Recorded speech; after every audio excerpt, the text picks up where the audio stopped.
Okay, for my SDAIE strategy project, grade level I'm working with will be 6th grade. In physical education, I found 2 ELD standards that I seen prevalent. Exchanging information and ideas with others through oral collaborative discussion and a range of social and academic topics. The second one would be listening actively to spoken English in a range of social and academic contexts. The physical education standard for 6th grade we're trying to fulfill would be to strike an object consistently using an implement so that the object travels in the intended direction at the desired height.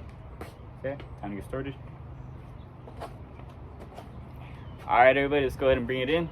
Now that we're walking in, we are picking up our jerseys with our jersey teams, and we are then lining up behind our poly spots. Give you guys a few seconds to get your jerseys on and lined up. Alright, now everybody, I'm holding up 5, so we should all be looking at me. 4, we're going ahead and controlling our voices. 3, we're controlling our bodies. 2, we have our hands either by our sides or crisscross. 1, we are ready to go. Now I'm noticing every team, you guys are all in line. Voices are controlled, bodies are controlled. You guys are ready to go. Remember, I will go ahead and send you guys' teams a couple points for doing that. So let's go ahead and get started. For our objective for today is to strike an object consistently using an implement so that the object travels in the intended direction and desired height that we want it to go. So our what is to be able to make contact with a tennis ball using our tennis racket and making sure that the ball goes in that direction that we want it to go. So our how is we're going to do this by working in groups, so with our jersey teams, and learning from each other. Our why is to refine our hand-eye coordination skills. Okay, so to continue with our tennis unit, we were discussing about control. So when I mean control, what is it that I'm talking about, everybody? With a show of hands, please.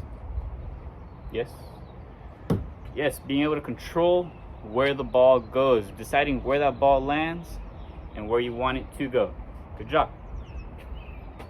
Now, previously, there were 2 hand grips that we talked about that we worked on. What were those 2 hand grips? With a show of hands, please. Yes, thank you. Forehand grip. What was the other grip, please? Thank you, our backhand grip.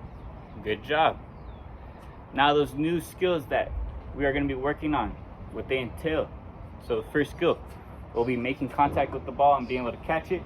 Our second skill would be hitting it, alternating with forehand and backhand. Our third skill will be making contact with the ball and making sure it bounces on top of our racket. So with our strategy, with our way of implementing this, I've divided up the field into 4 sections, okay? Each section has a tall cone with this that is the same color as your jersey, okay? So the red team will be over there. We got yellow, orange, and green. Now that we know which section is our section, what you are going to do with that is you guys are all going to meet together at your tall cone. Once you're at your tall cone, I want you to decide who will be the first one to go. What that first person will do is you guys will meet me right here in the middle with your racket and your tennis ball. What they're going to do is they are going to learn a new skill from me. With that new skill, they're going to learn it. Then what they're going to do is they're going to have a few minutes to practice it on their own with me. Next, after I break them out, they will go ahead and go to their team. They're going to go to their team and they're going to teach you that new skill. They're going to have about 5 minutes to teach you that new skill. Once they learn that, once you guys all get the understanding of that new skill, you guys will then all come back together and work on that skill. Do we understand, everybody? Show me a thumbs up, please. All right, thank you. Remember, on 1, 2, we break. Everybody, 1, 2, break.